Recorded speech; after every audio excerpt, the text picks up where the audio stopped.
चौथ माता की ये पौराणिक कहानी। एक सेठ सेठानी थे। उनका एक बेटा और एक बहू थे। बहू सबको भोजन करा के फिर स्वयं भोजन करती। एक पड़ोसन ऐसी ही थी जो रोज़ पूछती कि बहू आज तुमने क्या बनाया और क्या खाया। तो बहू कहती ठंडो बासी। एक दिन उसके पति ने ऐसा सुनकर विचार किया कि आज तो पकवान बनाए थे, फिर भी मेरी पत्नी ने ऐसा क्यों कहा। उसने तरह तरह के पकवान बनवाए, घर के सभी लोगों एक साथ बैठकर भोजन किया और उसका पति यह देखा कि आज मेरी पत्नी देखता हूँ पड़ोसन से क्या कहती है। आज भी पड़ोसन ने पूछा तो बहू ने कहा ठंडो बासी। सेठ के लड़के ने सोचा हो न हो कोई बात अवश्य है जिससे कि मेरी पत्नी ऐसा कहती है। उसने पत्नी से पूछा तुम रोज़ ठंडो बासी खाया ऐसा क्यों कहती हो, जबकि अपने सब लोग तो बहुत अच्छे अच्छे पकवान खाए हैं। उसकी पत्नी बोली अपन जो भी खा रहे हैं वो बाप बूढ़ों की कमाई है। जिस दिन आप कमा कर लाओगे उस दिन मैं समझूंगी कि ताज़ा भोजन कर रहे हैं। अब तो एक दिन लड़के ने ठान ली कि अब मुझे कमाना है। वह अब लड़के ने अपनी माँ से कहा मैं एक बड़े शहर में कमाने जा रहा हूँ। माँ बोली बेटा अपने पास इतना धन है कि खाया नहीं जाएगा, तो तुम क्यों जा रहे हो कमाने। माँ के मना करने पर भी बेटे ने स्वयं कमाने का दृढ़ निश्चय कर लिया और जाते समय पत्नी से कहा मैं जब तक कमा कर बहुत सा धन लेकर ना आऊँ तुम चूल्हे का आग मत बुझने देना। ऐसा कह के वो चला गया। एक दिन चूल्हे की आग बुझ गई तो उसकी पत्नी के मन बहुत घबराने लगा। वह मन ही मन सोचने लगी क्या मेरे पति पे कोई संकट आन पड़ा है क्या। जल्दी से वह पड़ोसन के यहाँ गई और पड़ोसन के चूल्हे में से आग निकाल के अपने घर के चूल्हे में रखना चाहिए, लेकिन पड़ोसन ने उस समय चौथ माता का व्रत कर रखा था तो उसने बहू को थोड़ी देर बाद बुलाई। पड़ोसन ने कहा थोड़ी देर में आकर ले जाना। बहू ने पड़ोसन से पूछा आप यह व्रत क्यों करती हैं, इससे क्या मिलता है। तो पड़ोसन ने कहा चौथ माता की इस व्रत को करने से अन्न लक्ष्मी और धन मिलता है और सभी मनोकामना पूर्ण होती है। अब तो बहू भी ठान ली कि चौथ माता का व्रत वो करेगी, तो वो चौथ माता का व्रत करने लगी। दीवार पे चौथ माता बनाई। उस दिन घी गुड़ का चूरमा बनाकर रात्रि को चंद्रमा को अर्घ देकर भोजन करती। ऐसा करते करते बहुत दिन बीत गए। चौथ माता ने उस बहू के पति को सपना दिया कि साहूकार का बेटा तू अपने घर जा, तेरी पत्नी तुझे बहुत याद कर रही है, उसका चिंता मिटा। तू दुकान खोलकर केसर का पगलिया बना के बैठ जाना, आज तेरा हिसाब किताब चुकता हो जाएगा और अब तू धन दौलत लेके अपने घर चला जा। अब तो चौथ माता ने जैसा कहा था वैसा ही हुआ। उसने घर जाने की तैयारी की और गाड़ी भर के धन दौलत लेकर चल दिया। रास्ते में एक बड़ा सा काला नाग फल फैलाए बैठा था। वह कहने लगा कि आज तो मैं तुझे डसूंगा, आज तेरी आयु पूरी हो गई है। सेठ के लड़के ने कहा आज चौथ माता ने मुझे सपना दिया है तो मैं अपनी पत्नी से मिलने घर जा रहा हूँ। वहाँ मेरी पत्नी बहुत चिंता कर रही है, मैं उससे मिलकर ज़रूर आऊँगा, तब तुम मुझे डस लेना। नाग ने कहा तुम शपथपूर्वक कहकर जाओ तो मैं तुम्हें जाने दूंगा, परंतु लौट कर नहीं आए अगर तो तुम्हारे घर जाकर मैं तुम्हें डस लूँगा। इस प्रकार सर्प को वचन देकर वो अपने घर तो पहुंच गया। वहाँ सभी ने हंसी खुशी मिला, एक दूसरे से मिलजुल कर भोजन किया और दिन व्यतीत किया। उसके बाद वो भोजन करके उदास होकर बैठ गया। उसकी पत्नी ने जब उसकी उदासी का कारण पूछा तो पति ने काले नाग वाली घटना अपनी पत्नी को बताई। अब तो वो बोलने लगा कि अब वो अगर मैं उसके पास नहीं जाऊंगा तो वो मुझे घर आकर डस लेगा। पत्नी उसकी बहुत चतुर थी। उसने कहा कि आप घबराओ नहीं, लेट जाओ, मैं एक उपाय करती हूँ। पत्नी ने कमरे की 7 पेढ़ी धोई। पहली पेढ़ी पर रेत, दूसरी पे इत्र, तीसरी पे गुलाल फूल, चौथी पे कंकु केसर, 5वीं पे लड्डू पेड़ा, 6ठी पे गादी गलीचा और 7वीं पेढ़ी पर दूध का कटोरा भर कर रख दिया। इस प्रकार वह 7 ही पेढ़ी सजाकर बैठ गई। आधी रात होते ही नाग आकर पेढ़ी चढ़ने लगा। पहली पेढ़ी पर रेत में लौट गया और कहने लगा वाह सेठ की बहू ने तो बहुत आराम दिया, लेकिन मैं वचन से बंधा हुआ हूँ तो मैं उसे डस के रहूँगा। इस प्रकार 7 पेढ़ियों पर नाग आराम कहता हुआ आगे बढ़ता चला गया कमरे की तरफ उसे डसने के लिए।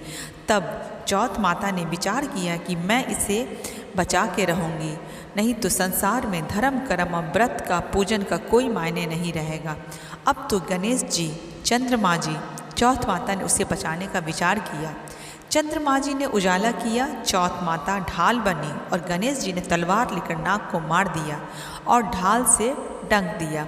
अब बहू भी थकी हारी सी हो गई थी तो वो सो चुकी थी। दिन उगा तो लोग बेटे से मिलने आए, परंतु बेटा बहू तो उठे ही नहीं थे। बहुत देर हो गई तो माँ उन्हें उठाने गई। माँ ने सातों पीढ़ियों पर जो कुछ देखा वह देख के वो बहुत घबरा गई और बेटा बहू को आवाज़ लगाने लगी। बेटा बहू उठे तो देखे कि एक ढाल तलवार वहाँ पड़ी है और ढाल उठाई जब तो उसके नीचे काला नाग मरा हुआ पड़ा हुआ है। बेटा बहू ने सोचा कि आज तो धर्म कर्म ही मुझे बचाया और यही धर्म कर्म हमारे आरे आए जो भगवान गणेश जी चौथ माता ने अपनी रक्षा की। हे चौथ माता, आपने जैसे सेठ जी और बेटे बहू की उसकी रक्षा की वैसी सबकी रक्षा करिएगा। बोलो चौथ माता की जय। चौथ माता सभी की मनोकामनाएं पूरी करे। ओम गण गणपति नमो नमः, सिद्धि विनायक नमो नमः, अष्ट विनायक नमो नमः, गणपति बाप्पा मौर्य, मंगल मूर्ति मौर्य। गणपति बाप्पा की कृपा सदैव आपके और आपके परिवार पे बनी रहे। आज की इस वीडियो में आप संकष्टी गणेश चतुर्थी के पावन अवसर पे गणपति बाप्पा की छोटी छोटी कथाओं का श्रवण करेंगे। यह कथा जो कि बहुत ही पौराणिक और प्रचलित कथा है। जो भी बंधु व्रत करते हैं उन्हें कथा जरूर सुननी चाहिए। व्रत में कथा सुनने से सभी कष्ट दूर हो जाते हैं और अपार सुख की प्राप्ति होती है। गणपति बाप्पा की कृपा सदैव आप सब पे बनी रहेगी। संकष्टी गणेश चतुर्थी का जो व्रत है वो करने से घर परिवार में आ रही जो भी विपदा है वो दूर हो जाती है। कई दिनों से रुके हुए मांगलिक कार्य जो हैं वह संपन्न होते हैं तथा भगवान श्री गणेश असीम सुखों की प्राप्ति कराते हैं। माह के किसी भी चतुर्थी के दिन भगवान श्री गणेश की पूजा के दौरान संकष्टी गणेश चतुर्थी व्रत की कथा पढ़ना और सुनना बहुत ज़रूरी होता है। तो बंधुगण जो भी कथा या व्रत करते हैं वह कथा को जरूर सुने। गणपति बाप्पा सदैव आप सब पे अपनी कृपा बनाए रखेंगे। जिसमें पहली कथा है, एक बार देवता कई विपदाओं में घिरे थे, तब वह मदद मांगने भगवान शिव के पास गए। उस समय शिव के साथ कार्तिकेय और गणेश जी भी बैठे थे।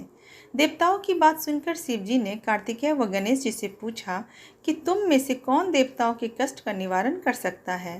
तब कार्तिकेय व गणेश जी दोनों ने ही स्वयं को इस कार्य के लिए सक्षम बताया। इस पर भगवान शिव ने दोनों की परीक्षा लेते हुए कहा कि तुम दोनों में से जो सबसे पहले पृथ्वी की परिक्रमा करके आएगा वही देवताओं की मदद करने जाएगा। भगवान शिव के मुख से यह वचन सुनते ही कार्तिकेय अपने वाहन मोड़ पर बैठकर पृथ्वी की परिक्रमा के लिए निकल गए, परंतु गणेश जी सोच में पड़ गए कि वह चूहे के ऊपर चढ़कर सारी पृथ्वी की परिक्रमा करेंगे तो कैसे, तो इस कार्य में उन्हें बहुत समय लग जाएगा। तभी उन्हें एक उपाय सूझा। गणेश अपने स्थान से उठे और अपने माता पिता की 7 बार परिक्रमा करके वापस बैठ गए। परिक्रमा करके लौटने पर कार्तिकेय स्वयं को विजेता बताने लगे। तब शिव जी ने श्री गणेश से पृथ्वी की परिक्रमा न करने का कारण पूछा। तब गणेश जी ने कहा, माता पिता के चरणों में ही समस्त लोक है। यह सुनकर भगवान शिव ने गणेश जी को देवताओं के संकट दूर करने की आज्ञा दी। इस प्रकार भगवान शिव ने गणेश जी को आशीर्वाद दिया कि चतुर्थी के दिन जो तुम्हारा पूजन करेगा और रात्रि में चंद्रमा को अर्घ्य देगा उसके तीनों ताप यानी दैहिक ताप, दैविक ताप और भौतिक ताप दूर होंगे। इस व्रत को करने से व्रतधारी के सभी तरह के दुख दूर होंगे और उसे जीवन की भौतिक सुखों की प्राप्ति होगी। चारों तरफ से मनुष्य की सुख समृद्धि बढ़ेगी। आदि धन ऐश्वर्य की कमी कभी नहीं होगी। दूसरी कथा के अनुसार एक समय की बात है, राजा हरिश्चंद्र के राज्य में एक कुम्हार था। वह मिट्टी के बर्तन बनाता लेकिन वह कच्चे रह जाते। एक पुजारी की सलाह पर उसने इस समस्या को दूर करने के लिए छोटे बालक को मिट्टी के बर्तनों के साथ आवा में डाल दिया। उस दिन संकष्टी चतुर्थी का दिन था। उस बच्चे की माँ अपने बेटे के लिए परेशान थी। उसने गणेश जी से बेटे की कुशलता की प्रार्थना की। दूसरे दिन जब कुम्हार ने सुबह उठकर देखा तो आवा में उसके बर्तन तो पक गए थे लेकिन बच्चे का बाल भी बांका नहीं हुआ था। वह डर गया। राजा के दरबार में जाकर सारी घटना बताई। इसके बाद राजा ने उस बच्चे और उसकी माँ को बुलवाया तो माँ ने सभी तरह के विघ्न को दूर करने वाली संकष्टी चतुर्थी का वर्णन किया। इस घटना के बाद से महिलाएं संतान और परिवार के सौभाग्य के लिए भी इस व्रत को करती हैं। संकष्टी चतुर्थी व्रत करने से संतान सुख की भी प्राप्ति होती है, महिलाओं का भी सौभाग्य बना रहता है। गणपति बाप्पा की, गणपति बाप्पा मोरया।